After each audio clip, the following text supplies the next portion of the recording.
somos casados há 4 anos e temos 2 filhos, o Heitor e a Helena, que estão dormindo agora. A gente foi convidado pela página para estar falando um pouquinho sobre a nossa vocação, que é o matrimônio. Então, a gente, para começar esse breve vídeo, a gente vai estar falando um pouquinho, uns trechinhos do Catecismo da Igreja Católica. Está no número 1641, a graça do sacramento do matrimônio. Em seu estado de vida e função, os esposos cristãos têm um dom especial dentro do povo de Deus. Esta graça própria do sacramento do matrimônio se destina em aperfeiçoar o amor dos cônjuges, a fortificar a sua unidade indissolúvel. Por esta graça, eles se ajudam mutuamente a se santificarem na vida conjugal, como também na aceitação e na educação dos filhos. Bom, vamos focar primeiro em eles se ajudam mutuamente a se santificarem na vida conjugal. Para iniciar, para qualquer vocação, necessita da oração, pois sem oração é impossível ser santo, né? Sim. Retomando, Deus nos uniu através desse sacramento do matrimônio.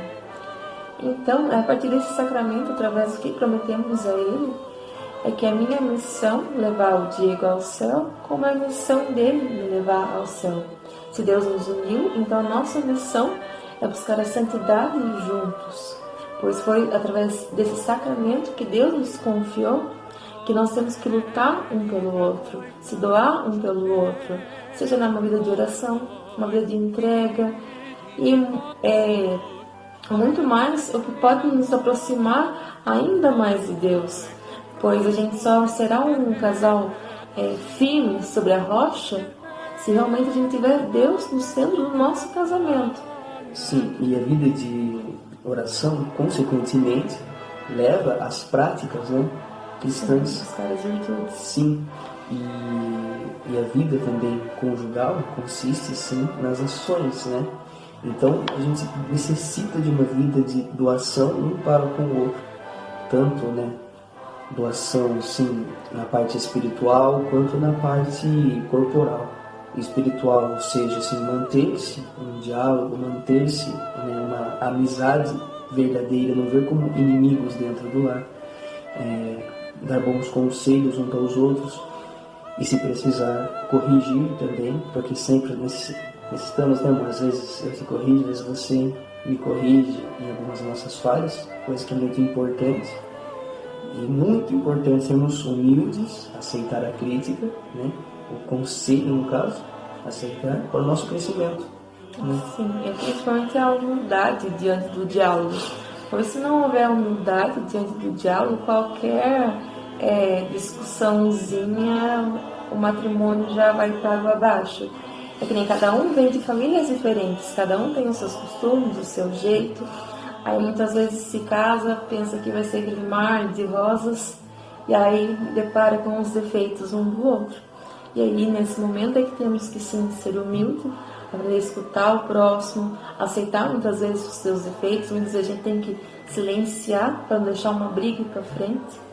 Mas no momento de diálogo, saber realmente ser uma pessoa humilde, estar de prontidão para escutar o próximo, acolhê-lo e juntos poderem buscar a santidade, mas sem ser inimigo um do outro.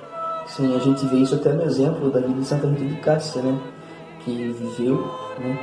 O marido dela era um péssimo marido, só que pela graça de Deus, pela oração dela, ele se converteu, só que mesmo assim ele tinha os seus defeitos. Ele ficava, né, estressado, né, por vários motivos, né, pelo seu jeito, e ela silenciava em oração, em respeito, né? Isso é muito importante, esse silêncio na hora que um outro, às vezes por algum motivo, seja alguma coisa que aconteceu no trabalho, durante o dia, qualquer coisa, às vezes você percebe que está meio estressado, um momento difícil, né? Desse momento para ficar, né, para essa pessoa, no caso, ou eu ou a Bruna ficarmos, né, em silêncio, né? Porque se por acaso viermos a falar, a conversar, a rebater, e daí gera uma discussão sem motivo nenhum, coisa que era para ser evitada, né? Então, esse exemplo de silêncio é muito importante. Né? Importante também, como eu disse, em questão da doação corporal, tipo, o marido não deve pensar, né? Tipo, eu sou o rei da minha casa, não preciso fazer nada. Não, temos que ajudar nossas esposas também nos serviços da casa, nos serviços domésticos, né? Quando necessitar, como por exemplo em casa. Às vezes, tanto o Heitor quanto a Helena querem ficar com a Bruna, né?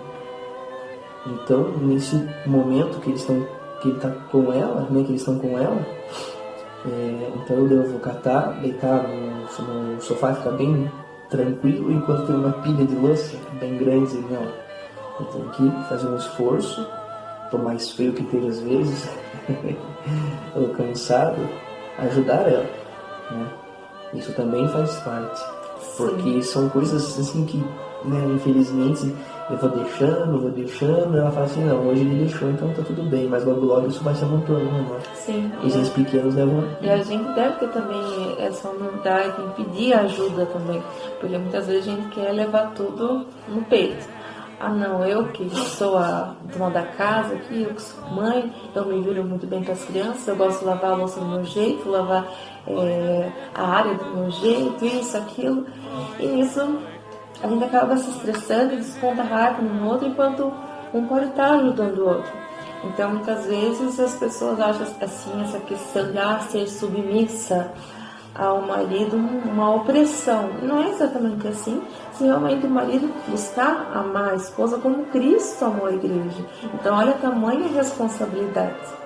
Sim, até porque o marido, né, Cristo, a partir do momento que o matrimônio acontece, eles são uma só carne. Cristo estabelece o marido como o líder da casa. Então é dever conduzir esta casa ao reino dos céus, né? Não ser um qualquer que vai lá e impõe as suas ideias como um tirano, né? Como um imperador, né? Assim dizer. Então tem que ter essa união, essa humildade. Né? Sim, e ele, além de me ajudar, é também como se fosse de fato, o meu protetor e protetor das nossas crianças. Sim. Bom, agora, em questão do sacramento do matrimônio, há também a sua finalidade principal, que são os filhos. Né? Aqui está. Né? Eles se ajudam mutuamente a se santificarem na vida conjugal, como também na aceitação e na educação dos filhos. Bom, se você é vocacionado ao matrimônio, então fique sabendo que os filhos vai ser a realidade, né? E a principal missão do seu casamento. Ou seja, não fique pensando, não, primeiro vou curtir a vida, né, vou casar, vou viajar. Não impeça os filhos de viver. Não impeça.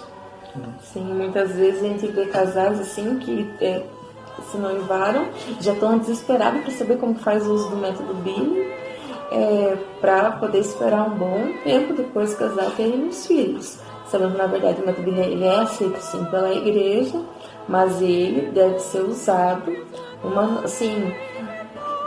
uma forma assim, que seja de extrema necessidade, mesmo seria ser avaliado primeiramente com o diretor espiritual, porque infelizmente o método Billy Jane tem sido usado como uma camisinha católica, podemos dizer. E a finalidade do casamento não é isso. A finalidade do casamento é gerar filhos, gerar almas para Deus. Sim. No caso, o método Billy é só usado no caso de saúde e, se eu não me engano, condição financeira ou não. Na verdade, tudo vai depender da forma que for avaliado. Sim. No caso, é recomendado procurar realmente um diretor espiritual. É melhor. Um bom diretor espiritual, primeiramente, para estar avaliando a situação. No caso que o catecismo ajuda bastante, né, esclarecer, porque um católico tem que viver à luz do magistério da igreja e não da opinião própria, né, no número 2370. A continência periódica os métodos de regulação de natalidade baseados na auto-observação e no recurso dos períodos infecundos estão de acordo com os critérios objetivos da moralidade. Esses métodos respeitam o corpo dos esposos, animam a ternura entre eles e favorecem a educação de uma liberdade autêntica. Em compensação, é intrinsecamente má toda ação ou em previsão do ato conjugal ou durante a sua realização ou também durante o desenvolvimento de suas consequências naturais se proponha como fim ou outro meio tornar impossível a procriação. Ou seja, aqui está claramente tudo aquilo que impede a procriação não é moral dentro do sacramento do matrimônio, ou seja, está errado, está em pecado. Sim, camisinha, anticoncepcionais e entre outros métodos contraceptivos. Sim, é pecado, sim, o casal está se fechando, o casal está, mesmo se tivesse prometido da boca para fora no altar, que estaria aberto, ele iria aceitar todos os filhos que Deus mandasse. Então, sim, realmente está em estado de pecado. Ah, mas como assim, camisinha abortiva? Não, mas ela está tirando a finalidade do casamento. Anticoncepcional é abortivo? Sim, é abortivo. Cremos que a vida, ela está a partir do momento da concepção. Então, o anticoncepcional é abortivo, sim, está em estado de pecado. Não estamos aqui para julgar, para tirar pedra em ninguém, mas está claramente no catecismo. Então, é pecado, sim. Sim, né? E como eu disse, os filhos é a principal missão, né? Então, a gente tem que ver bem se tem alguma coisa que nos impede de estar cumprindo esta missão. No caso, a gente vê o exemplo dos nossos santos de devoção, São Luís Martã e Santa Zélia Martã, né? Os pais de Santa Teresinha do Menino Jesus, né? No caso, eles não são santos por serem pais dela, ela é santa por ter eles como pais, né? Sim. Então, a gente vendo exemplos deles e eles tiveram 9 filhos, dentre esses 9 filhos, 4 morreram. E mesmo assim a gente vê essa entrega de doação entre eles, assim, de estarem entregando os filhos a Deus, nunca negarem os filhos. E não é questão da época, não é porque naquela época não existia nenhum método contraceptivo que tinha um monte de filhos, não é isso. Não adianta nem enviar, os tempos mudaram. Cristo é o mesmo ontem, hoje, amanhã. Então, muitas vezes vocês irão escutar assim como a gente escuta: ah, mas olha o mundo como está hoje. Pense, nós estamos criando nossos filhos almas para Deus. Por isso, nós pais teremos que ser exemplo na vida deles, exemplo de bons cristãos na vida deles, buscarmos a santidade juntos. Então, que a vida primeiramente de nós, como pais, seja um exemplo na vida dos nossos filhos. Pode ser que eles saiam nesse mundo e errem, sim, mas eles vão saber muito bem o caminho de retornar para casa, pois foi ensinado dentro do lar essa busca pela santidade. Então eles vão saber o caminho de retornar, por mais que saia ao mundo e erre. Muitas vezes os pais se falam: mas é difícil hoje em dia, tem faculdade para pagar, tem que dar o melhor celular, tablet, isso, aquilo, como se essas coisas fossem essenciais para entrar no reino dos céus. Mas não, Deus não irá perguntar lá: você pagou uma faculdade boa para o seu filho? Pagou uma boa escola para o seu filho? Não, Ele vai querer saber o quê? A forma como você educou o seu filho na fé, o seu filho para Ele. Pois antes de serem nossos filhos são de Deus. Sim. E como um padre muito piedoso disse, que, igual aquela parte do Evangelho, capítulo 25 do Evangelho de São Mateus, em que Jesus diz: vinde benditos de meu Pai, por tive fome e me desses de comer, sede e me desses de beber. Ele segue falando. E esse padre disse que, levando essa realidade ao matrimônio, ele disse que o principal Cristo que temos, já que o Cristo se encontra nesses pequeninos, como mesmo Jesus disse, o principal Cristo que temos que primeiro alimentar, dar de beber, comer, vestir, são as pessoas da nossa família.